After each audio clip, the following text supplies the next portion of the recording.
So no matter what level of school you are in, you always seem to put homework assignments or projects off. And somehow that's wired into our brains. So I'm gonna give you 3 reasons why students say when it comes to procrastination, and that's I don't know how, I don't feel like it, or the fear of failing. Most students don't know what they're doing. So they are confused about what the assignment is telling them to do, and sometimes they are scared to ask for help. They feel as if the teacher is going to yell at them for not asking when they ask if they needed help. And sometimes the teacher seems scared. And simply because they lack the skills that is needed to do the assignment. Also because they get lazy to ask for help. They think that at the last minute everything will come to them, but in reality it does not, and it just creates a bigger mess for the student. The second reason is because they don't feel like doing the assignment. Personally, that's why I put everything off, because I don't feel like doing it. And one is the reason is because most students lack motivation. They don't find the will to do the assignment because they think it's boring, it doesn't relate to them, and somehow later on, before it's due, they're going to end up doing it.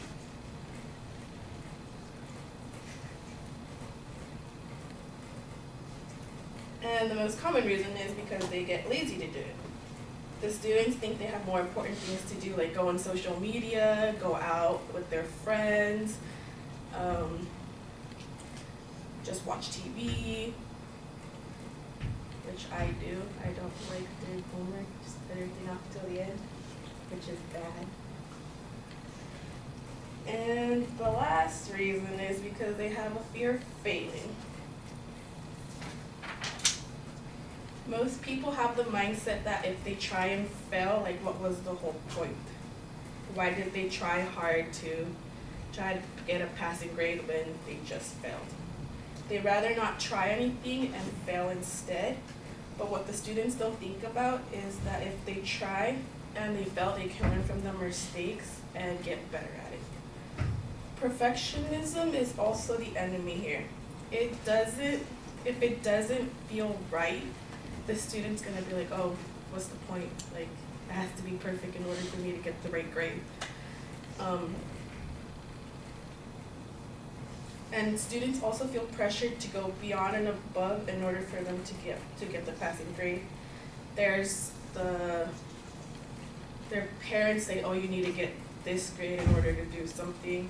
The teacher's like, you have to get a certain grade or you're gonna fail the class, and all those good reasons.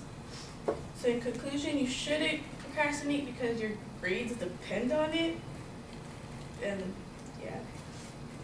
And so all those 3 reasons that I listed, which is I don't know how, I don't want to, or the fear of failing, is why I put everything off till the last minute.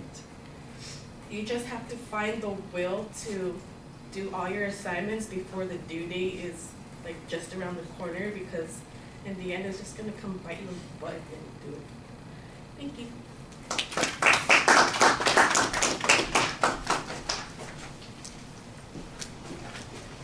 Do you need my outfit? That's all right, thank you.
All right, Marianne, you've got a kind of a think piece that you're sharing with us, and almost everything that you've got in the presentation is based on firsthand experience. It's sort of like you've got an impromptu speech that you prepared as a prepared speech, and that's not necessarily a bad thing if you've got some good examples and some content there. And I think you've got a couple of things that work well, but there are a lot of things that I think could be developed a lot more. When you got to that last section on perfectionism, for instance, I thought that was pretty interesting. And if you had a little bit of research, or if you had a couple of specific examples, that it would really sell that point. But as it is, it's mostly kept at an abstract level. You kind of just talk about how people think, well, if it's not going to be perfect, why even bother? I'm going, yeah, okay, what else have you got to say about that? Basically, you're just giving me a definition of what the concept is. How about an illustration? Have you done that sort of thing? Can you tell us about an experience of yours that fits in that category? Or, if you wanted to, do some research and talk about how people sabotage themselves through perfectionism and that kind of thing. I think that that would be helpful to you in terms of content. Your thesis wasn't very clear. You did have a good preview, though, so I can tell kind of where you were headed. I'm just not exactly sure ultimately what I'm supposed to get out of it. I know the subject is kind of procrastination. I'm not exactly sure if you think it's a bad thing or not. Sometimes it sounds like you think it's a pretty good thing. So I think that that's a little bit problematic. On the visual factors of your presentation, I think let's start with a couple of good things. Your facial expressions are pretty animated when you're speaking to us. You look like you are, even though you may not feel like it, you look like you are not having a bad time speaking to us. Like sometimes you're actually enjoying what you're saying and you're interested in what you're talking about. You smile and you engage. Your eye contact, when you look up, you're doing well. Sometimes, of course, though, you retreat to looking down. I felt fine because you're always looking at me when you look up. I don't know how the rest of the audience felt because you rarely looked from one side to the other. It's all tend to be focused very much forward here. And so don't exclude the people on the edges. They want to be part of this too. You have withdrawn to a spot in the furthest corner that you can get, behind the desk half of the time, just like, I don't want to be here, and that just gives off all kinds of negative signals. Now, I know that you're doing it in part because you want to have those notes with you, and so it doesn't... it's almost as if you just, I'm going to replace the lectern with the desk, and I'll have that to stand next to, and I can keep looking down at my notes there. I think that that's self-defeating. And you didn't have anything that was that important for you to have, the notes for. You knew what your main points are. It's your own ideas. I don't know why you keep looking down at stuff. We've talked about this before. I mentioned refrigerator disease, the idea that people keep looking to see something, if something has appeared on their notes that wasn't there before. Like when you keep looking in the refrigerator 5 minutes later, you go back and say, maybe something's there now that wasn't there 5 minutes ago. People do that with their notes. They keep looking down. Is there something else here that I can find? It's not going to be there if you didn't put it there, or unless you come up with it. And so I think that when people get notes, they get a little too dependent on that. Now, there are some things that are a little problematic. You've got, you're doing the twist. All right, when you're standing there, all your anxiety's coming out in your body. First of all, you're stepping back as far as you can get. If you could get any further back, you'd be on the other side of the wall. I think that that's a little bit of a problem. But you do this swinging thing, come on, baby, let's do the twist. It's back and forth, back and forth. You don't want to be doing that. Your gestures.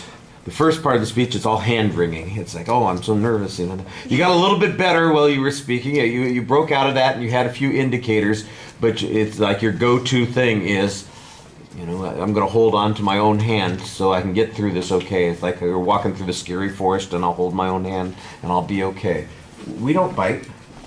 Well, I don't know. Maybe Robert does. But the rest of us, we're pretty safe. So you don't have to worry about those kinds of things.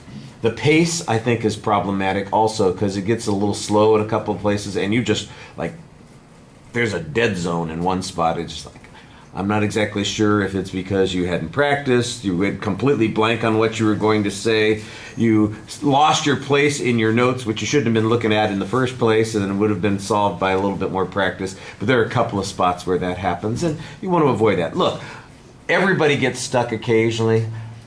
Yours, though, seems like it's a result of underpreparedness as opposed to, I've just momentarily forgotten where I was going. All right. Thank you.